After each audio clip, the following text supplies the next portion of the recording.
pay your sister's rent, or get out.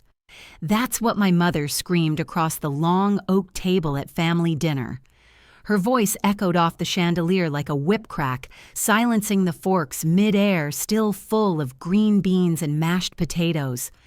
My daughter dropped her glass of water. I watched the water pool beneath her plate. I hadn't even opened my mouth to answer when it happened. My father slapped me so hard across the face that my vision burst into static. It wasn't just a slap, it was bone meeting bone with the force of 30 years of resentment. I heard my daughter scream. She was 7. I don't even think she fully understood what was happening, only that her mother had just crumpled sideways onto the hardwood floor beside a plate of uneaten roast chicken. I touched my mouth and came away with blood. My lip had split open. I hadn't said a word. I hadn't shouted. I hadn't stood up. All I did was sit there, still breathing, refusing. And he hit me for that. "You deserve it for saying no." My father laughed, shaking his head like I was the one who'd embarrassed him. Useless girl, always trying to act better than her family. I could still hear the sharp breath my daughter took, like she was trying to disappear behind her booster seat. No one moved to help me. Not my mother, who was still red with rage. Not my older sister Heather, the golden child, the one whose rent I had refused to pay. And certainly not my father, who now had the gall to reach for another scoop of potatoes like nothing had happened. I stayed on the floor, bleeding, frozen. It took me 10 full seconds to remember how to breathe. You don't ever forget the moment your parents make you realize you are not their child. You are their scapegoat. You are the family ATM. You are the one they slap, insult, discard, and blame. And I was done. I was absolutely done. But I didn't say it out loud. I didn't scream or cry or throw a plate like a movie character might. No. I stood up slowly, shakily, one hand pressed against the dining chair for balance. I wiped my mouth with the cloth napkin I had folded earlier that evening for the table. I remember watching the blood smear across the embroidered roses. One of those napkins was a wedding gift. My daughter was staring at me with wide, tear-brimmed eyes, and I looked at her. Not my mother, not my father, not my rent-leeching sister, and I said quietly, "Come on, sweetheart, we're leaving." Nobody stopped me. They didn't think I'd actually walk out. They didn't know I had reached my limit. But what they really didn't know, what none of them could possibly imagine, was that I wouldn't just leave that night. I would burn their entire system to the ground. Because what they did in front of my daughter wasn't just the final straw, it was the start of a war. And I don't lose wars. Not anymore. Not since the last one. Not since they made me who I am. You see, this wasn't the first time I'd been slapped down by my family, but it was the last time I stayed silent. And as the front door closed behind us and the chill air of the night wrapped around my bleeding face and my daughter's trembling hand, I made myself a promise they were going to regret everything, even if it took me years, even if I had to do it in silence, even if they never saw me coming, especially because they never saw me coming. They thought they'd won. But what they really did was wake up the wrong woman, and she doesn't play nice, not anymore. I used to think I was crazy, not the type of crazy that needs pills or padded walls, but the kind that makes you doubt your own memories, the kind where you replay an interaction 1,000 times in your head trying to figure out if you misunderstood, if maybe you were the problem, if maybe you did deserve less love, less care, less help. But the older I got, the more I realized my memories were right. I was just raised in a house where love came with terms and conditions, and I never qualified. Growing up, I learned early that Heather was the center of the world. She got the biggest birthday parties, the new clothes, the name brand cereal. When she cried, people rushed. When I cried, my mom would sigh and say, "You're too sensitive. Toughen up." I remember this one Christmas we were 8 and 11. Santa had clearly brought Heather a purple bike, a karaoke machine, and a mountain of glittery clothes. My gifts, a pack of socks, a clearance puzzle. and a secondhand journal half filled with someone else's writing they hadn't even bothered to erase. I sat there on the carpet blinking back tears while my parents beamed at Heather filming her pretend music video in her new robe. I asked very quietly, "Did Santa forget mine?" My mom didn't even look at me. "You need to learn life isn't fair." That became the family motto. When Heather broke a neighbor's window playing softball, I was grounded for not stopping her. When she stole my diary and read it out loud at school, my father said, "You shouldn't write things you don't want people to read." I learned to stay small. I learned to disappear. But disappearing didn't mean they left me alone. It meant they expected me to give without being noticed, do chores without praise, cover bills with no recognition, sacrifice without being asked. And when I eventually started making my own money because I had to, they treated it like family property. "Your sister's struggling," my mom would say, eyebrows raised. "You know, she's not as strong as you. She's going through a lot right now," Dad would chime in like clockwork. "Help her out. You don't have a husband to support like she does." Right? Because apparently being a single mother and still paying all my own bills meant I had no real obligations. Heather. She flamed out of 3 jobs, ran up 5 figures in credit card debt, and still got bailed out every time. I still remember the day she totaled her car texting and driving. My dad bought her a new one the same week. Not used, not practical. A brand new SUV with a bow on top. I had to Uber my daughter to preschool for 3 weeks that winter because my car wouldn't start in the cold. No one offered me a dime. When I asked why Heather got help, and I didn't, my mother narrowed her eyes and said, "You act like you're better than us just because you have a job and no husband. She's doing her best." I wanted to scream. I wanted to shake them and say I'm doing my best too, but I already knew how that would end. With gaslighting, with guilt, with more reminders of how I owe this family everything because they let me live under their roof when I was 20 and broke. I paid rent back then. They just pretended I didn't.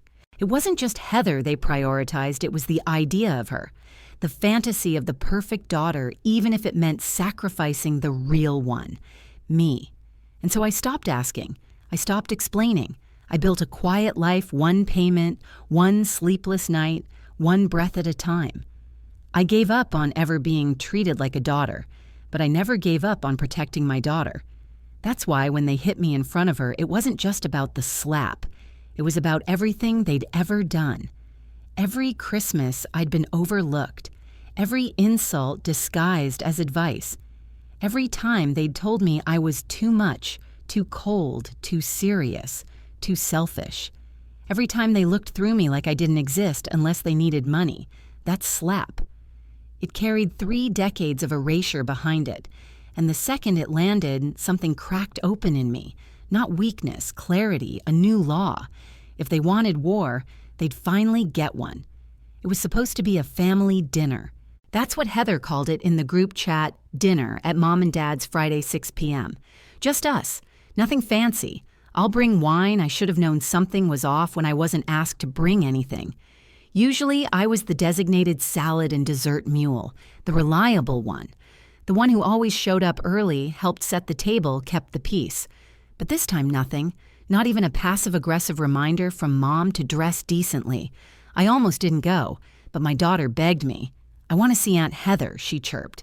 She was too young to remember Heather canceling visits at the last minute, too young to sense the tension that turned my stomach into knots any time we were all in one room.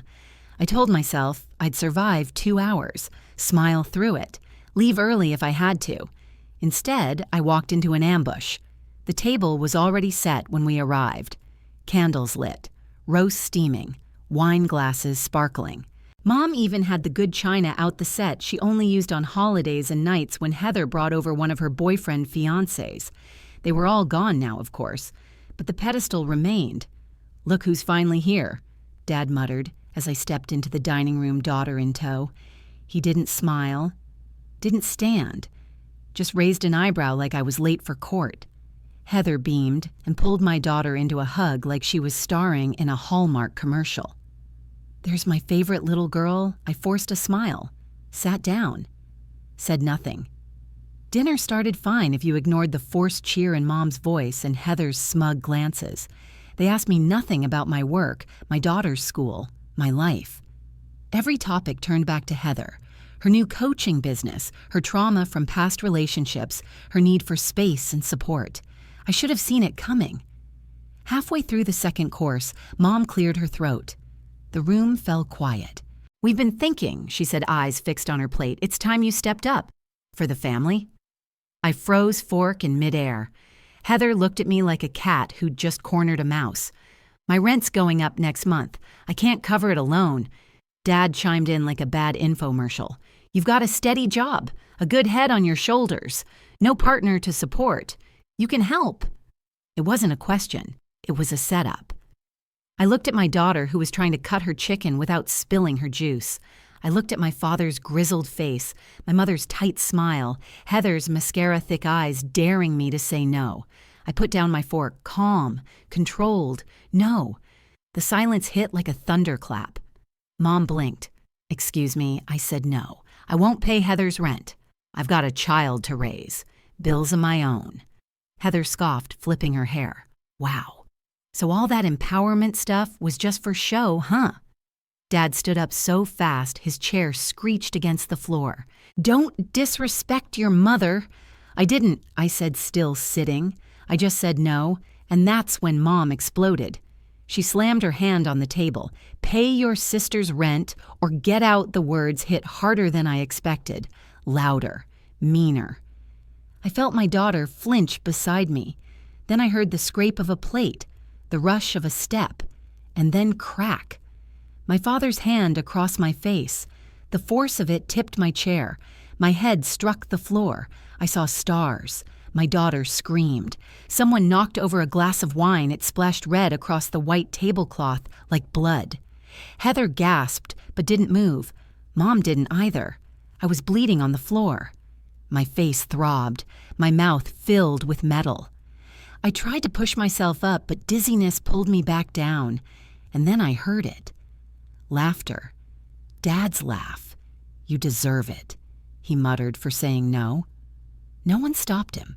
Not even Heather, who just adjusted her napkin and sipped her wine like she was watching a scene from a soap opera. That was the moment. Not the slap. Not the blood. The laughter.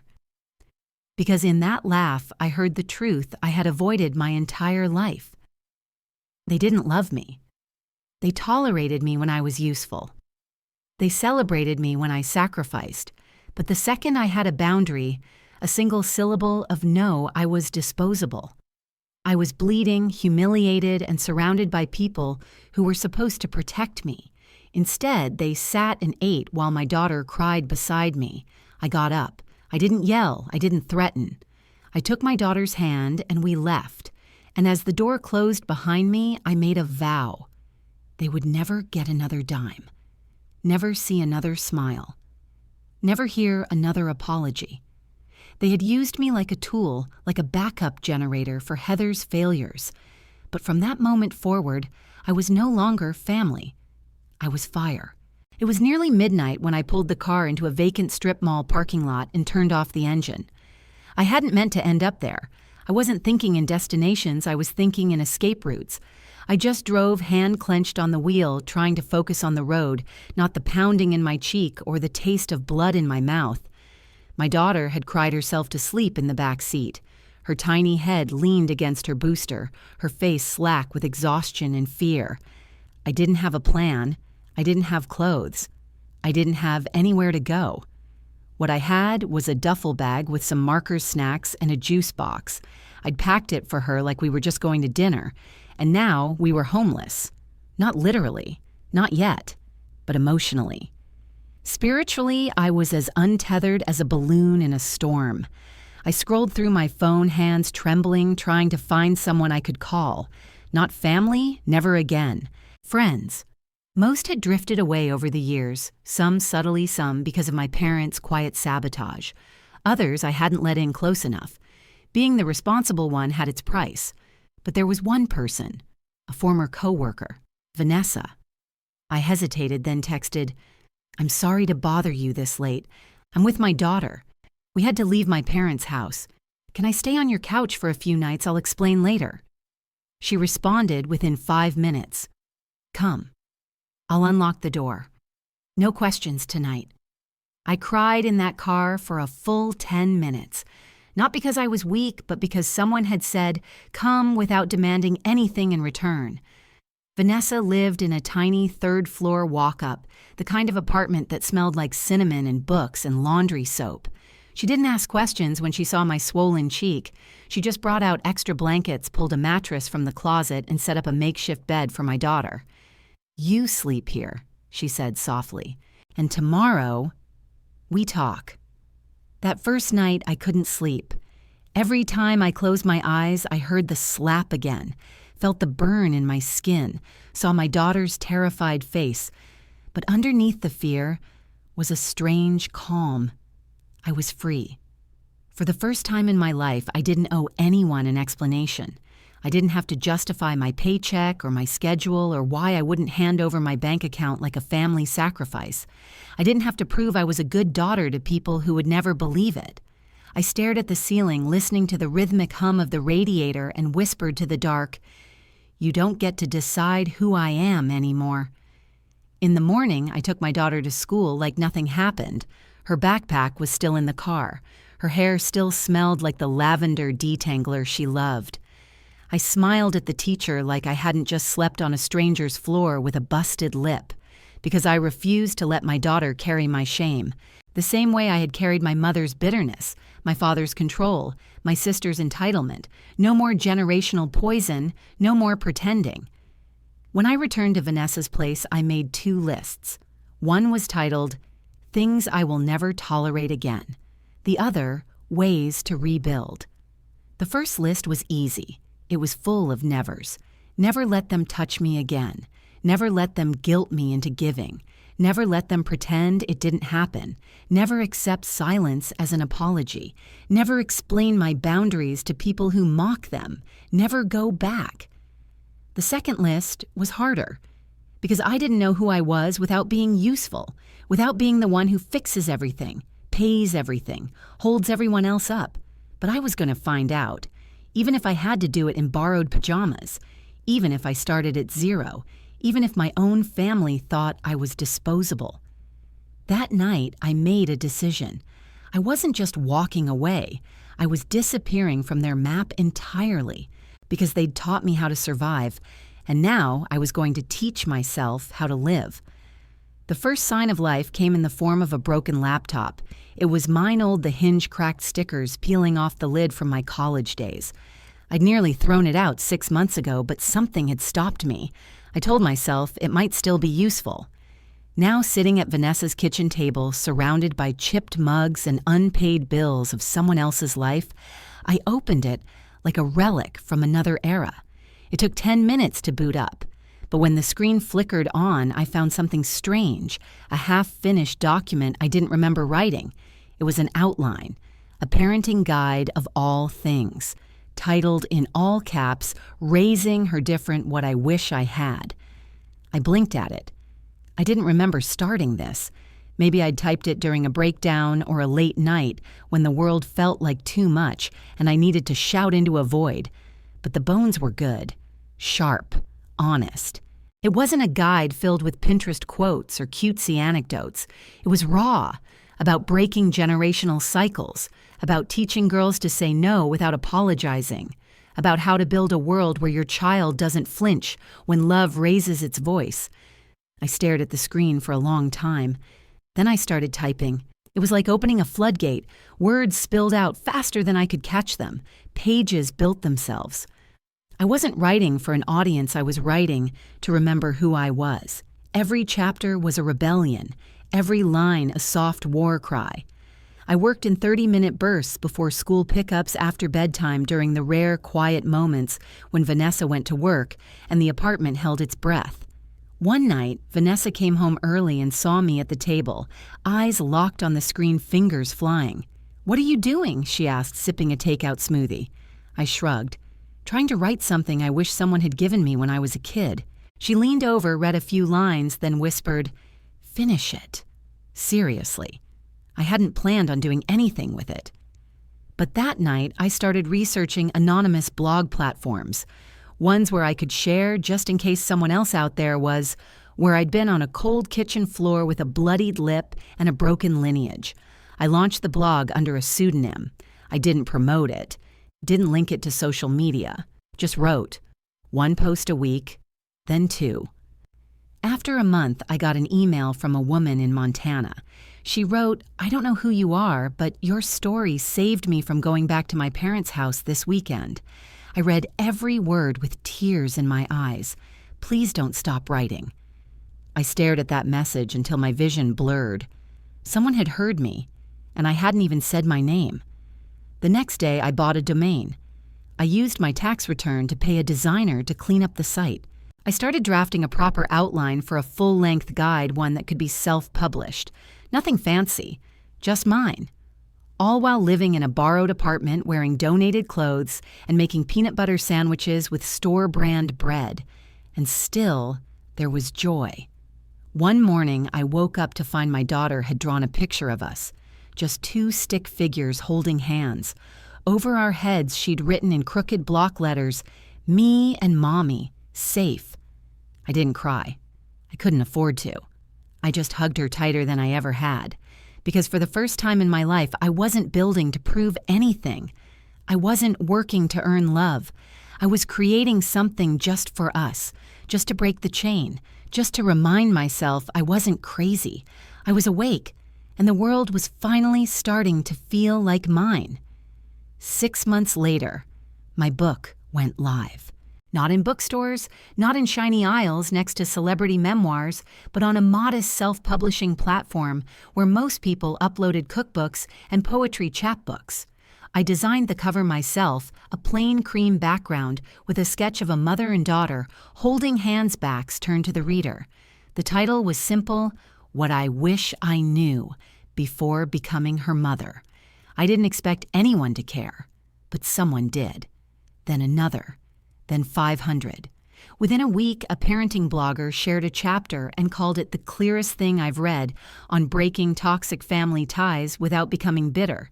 Sales weren't massive, but steady, enough for a check that covered my portion of rent at Vanessa's. A few weeks later, a small podcast emailed. They'd read the blog. They wanted to interview me. They didn't even ask for my real name, just my words. We recorded late at night, my daughter asleep down the hall, my laptop propped on a cereal box so the mic could catch my voice clearly. When it aired, I got a message from a therapist in Oregon who asked if she could use my writing with her clients. It was surreal, not flashy, not loud, but real. I was building something from ashes, and nobody in my family knew. Heather still posted Instagram selfies and overpriced athleisure captions like, "Trust the process," "Healing is messy," "Brunch is sacred." Mom still sent group texts about family updates but never asked where I'd gone. Dad forwarded links to conspiracy theories and Fox News rants pretending like I hadn't disappeared from their lives without a trace. Not once did any of them ask if I was okay. Not even when they noticed I'd left the group chat. Not even when I didn't send birthday gifts. Not even when I missed Thanksgiving and Christmas and every other fake holiday they used to leverage guilt. They just let me go, or pretended to. And that's what stung. Not the silence. The fact that it was easy for them. But the ache didn't last as long anymore. Because one morning, as I was walking my daughter into school, her teacher pulled me aside and said, "I just wanted to tell you, whatever you're doing, keep doing it. She's the most centered kid I've ever met." My throat tightened, because the same week my mother posted a photo of Heather's son winning a participation ribbon at a 3rd grade spelling bee. The caption, "So proud of my brilliant grandson, runs in the family." No mention of mine. No acknowledgement that I was raising a child who had survived chaos and still smiled. But it didn't matter, not in the way it used to. Because that night, my daughter climbed into bed with me, curled up and whispered, "I like it better here, where it's quiet. And you don't cry in the kitchen anymore. That wrecked me in the best and worst way." She noticed. She remembered. And somehow, she still chose me. I printed out that first email, the one from Montana. I taped it inside my closet door. On the days when my confidence cracked, I read it again. You saved me, and I thought maybe I was saving myself too. No public award, no news coverage, no confetti. But quiet wins are still wins. And sometimes the loudest applause is the one you give yourself when nobody else does. Still part of me held on to a question that never quite went away. Would they ever acknowledge what they lost? Would they ever regret what they did? I didn't need them to. Not really. But I wanted them to look up just once and realize the person they discarded was someone worth keeping. I didn't chase that wish, but I didn't let it go either. I just tucked it into the back pocket of my mind right next to the resolve I'd built brick by quiet brick. And then, one day, a message came in from Heather. 3 words, can we talk? 3 words, plain, deceptive, loaded like a trap. I stared at the message from Heather for almost a full minute, index finger hovering over the screen like it might explode if I touched it. The same woman who hadn't reached out in over a year, the woman who watched our father hit me and said nothing was suddenly back in my inbox, I didn't reply. At first, I let the message sit like a spider in the corner of a ceiling you pretend not to see, but Heather didn't stop. A day later, it's important. Can we call? Then I wouldn't ask if I wasn't desperate. That word, desperate. I almost laughed. Heather didn't do desperation. Heather did manipulation dressed in vulnerability. She did crocodile tears and passive-aggressive gratitude. But desperation, that meant something had cracked. So I gave her 5 minutes. Not because I owed her anything, but because I wanted to hear how far the mighty had fallen. The call came through while I was folding laundry. My daughter was at a friend's birthday party. The apartment was quiet except for the hum of the dryer. I answered with a flat, "Hello, hey." Her voice was thinner than I remembered. "Thanks for picking up." I said nothing. She exhaled sharply like trying to make herself sound broken without actually crying. "So, I lost the lease, the apartment. My credit score tanked, I can't even get approved for a studio. And Mom and Dad, well, here it came. They said no, I said before she could." A pause. "Yeah, Dad's been sick and Mom's overwhelmed and they said they can't handle more stress. So you thought of me." Another pause. Then the lie.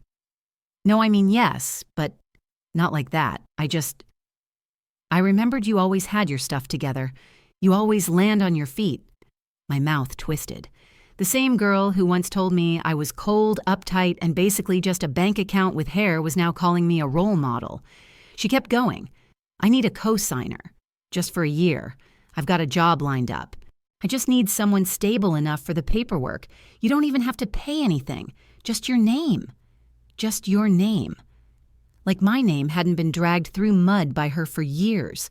Like my name wasn't the one they spat out every time I set a boundary. I pictured the family dinner again, the slap, the laughter, the silence. I pictured my daughter's face that night buried in my side as I bled into a cloth napkin. "I can't help you, Heather." There was a beat of stunned silence. "You mean you won't?" she said, voice sharpening. "I mean, I'm done being useful only when you're drowning." Her tone turned bitter. "You're really gonna hold that dinner over my head forever."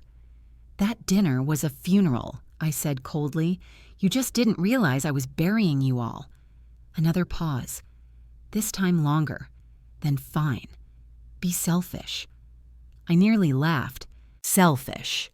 You mean like saying no to someone who let her daughter watch her get slapped without so much as lifting a fork? Silence again. Then the line went dead. No goodbye, no apology, just exit stage left. And I sat there alone in a silent apartment, surrounded by clean clothes and clean boundaries, feeling not triumphant, but free. Because they were starting to realize something terrifying. Not that I was angry, not that I was bitter, but that I didn't care anymore. And for people like them, that's the worst kind of revenge, because it means their power never existed in the first place. And they'd built an entire fantasy where I was the weak one, where I was the one who couldn't leave, Now I had, and the cracks in their foundation were showing. One by one, they'd come crawling back, and one by one, I would let them fall. The invitation came on thick cardstock, gold lettering, embossed corners. The kind of envelope that tries too hard to say we're a respectable family without saying anything real. Heather Lane and Partners present Wellness for Women, a community gala. It arrived unannounced in my mailbox, no return address, just my name spelled perfectly centered like a command. I almost threw it away. But curiosity, it's a funny thing. And something about the irony of Heather hosting a wellness event made me want to see it for myself. I RSVP'd anonymously, arrived alone, hair tied back, simple black dress, low heels, no name tag. The venue was downtown, a rented event space filled with fake plants, rented crystal, and a small crowd of people trying to impress each other. The kind of crowd that applauds phrases like self-care without understanding what survival looks like. I stayed near the back. Invisible. Heather took the stage 40 minutes in. She wore white. Symbolic, probably. Her hair was in a glossy bun. Her smile was perfectly rehearsed. Behind her, a projector flashed a slideshow of curated trauma photos of childhood bruises and poetic quotes about healing. I almost laughed. She hadn't lived any of it, but she was claiming it. My journey hasn't been easy. Heather began, voice trembling just enough. I've battled emotional instability, financial hardship, and family rejection, but I've come out stronger, and today I want to celebrate the strength of every woman who's ever been told she's too much, too little, or just not enough. The room applauded. I clenched my jaw. Then came the Q&A. A woman at the front raised her hand.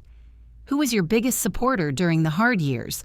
Heather blinked, then smiled like she'd just bitten into something sour.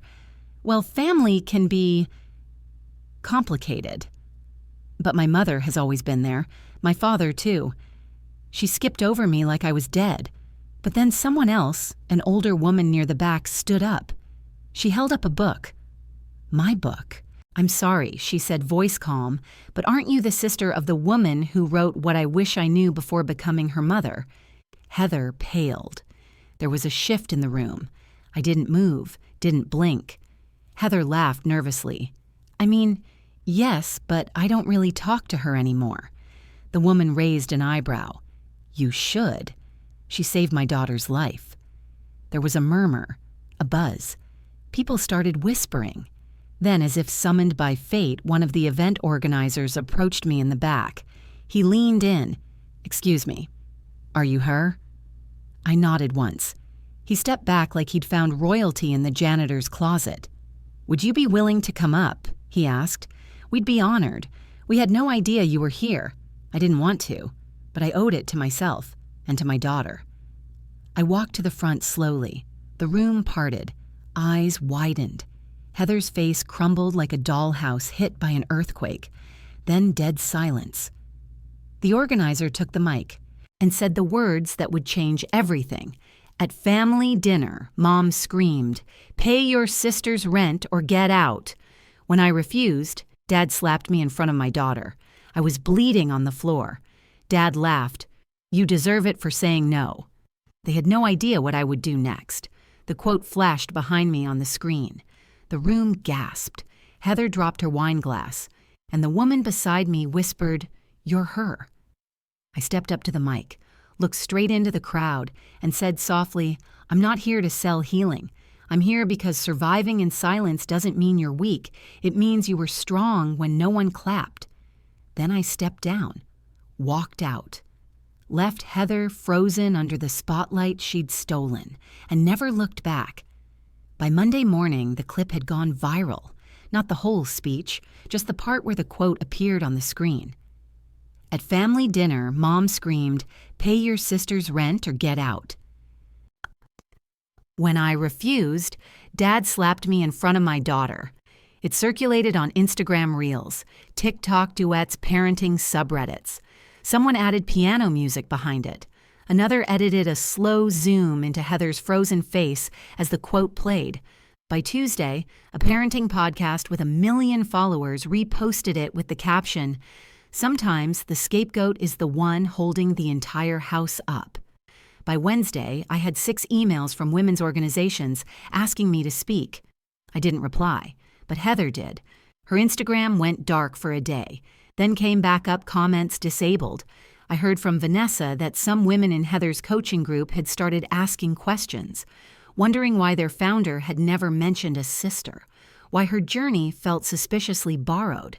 An anonymous Twitter account leaked screenshots of old family group chats, texts from Heather mocking me from my mother, calling me too emotional to be taken seriously from my father, telling Heather I was just a bitter single mom who needs to be taken down a peg. They spread like wildfire. Justice for her started trending, not because I asked for it, but because people recognized the truth in what I'd never said out loud. And then the final crack came. An expose. A local journalist had attended the gala and put the pieces together. She published a piece titled "The Real Story Behind the Wellness Lie." Inside quotes from former clients, photos of Heather's past rants, cross-referenced dates showing her hardships lined up perfectly with my blog's early posts. The article didn't mention me by name, but it didn't have to. That week, Heather lost her coaching contracts. Sponsors backed out. Her landlord refused to renew the short-term lease on her new space. And Mom. She went radio silent. Not out of guilt, out of shame. Because her perfect daughter had been exposed, because the family narrative we did our best she just turned cold was now unraveling in public. I got one email from my father. No apology. Just 5 words. "You ruined your own blood." I didn't reply. Because that's the thing about men like him. They think silence is a weapon they own. They forget silence is also where women like me gather power. Heather posted one last video, teary-eyed, filtered, claiming she was being bullied. "I'm not perfect," she said, "but I'm healing." The comments were brutal, but I didn't celebrate. I just let it happen. Let the empire of lies collapse under its own weight.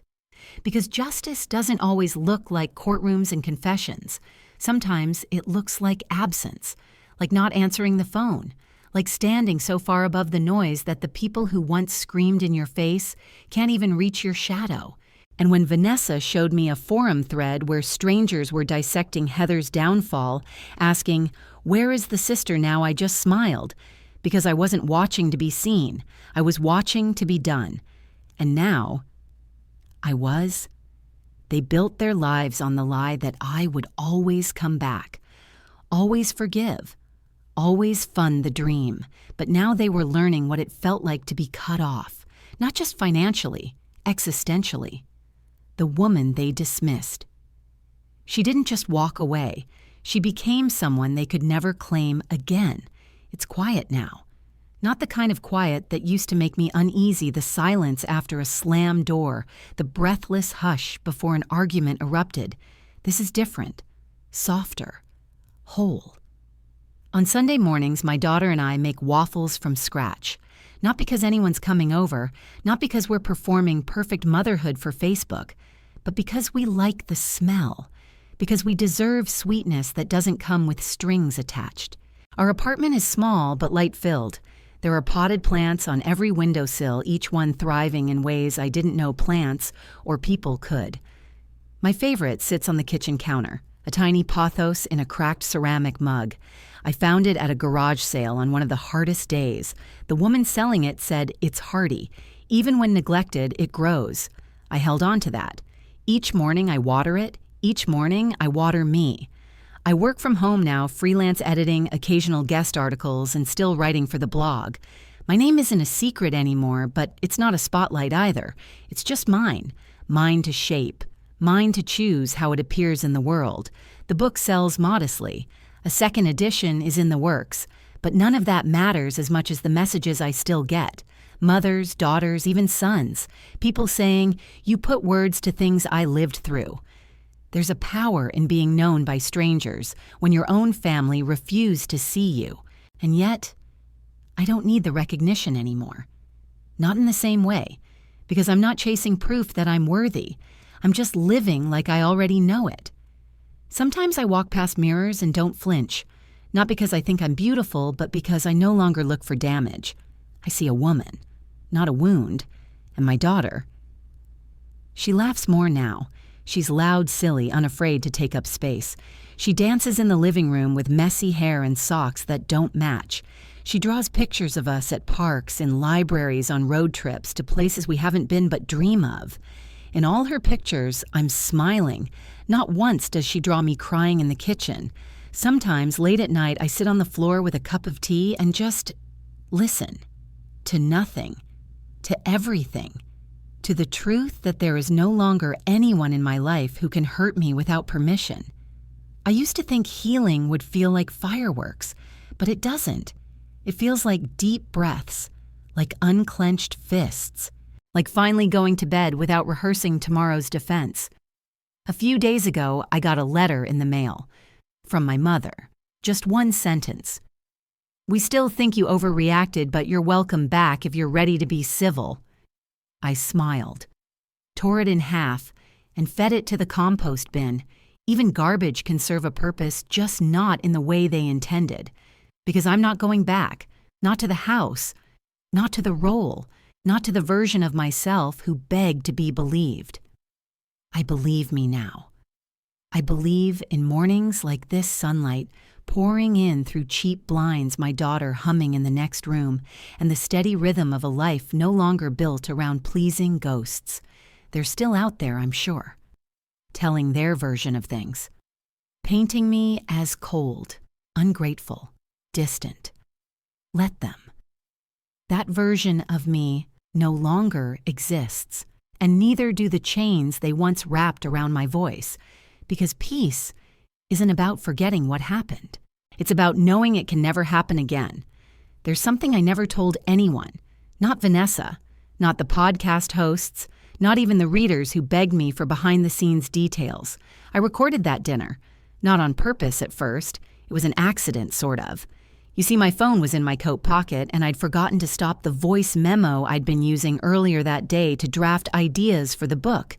It was running the whole time, from the moment Heather said, "My rent's going up," to the moment my father slapped me and I hit the floor. It caught everything.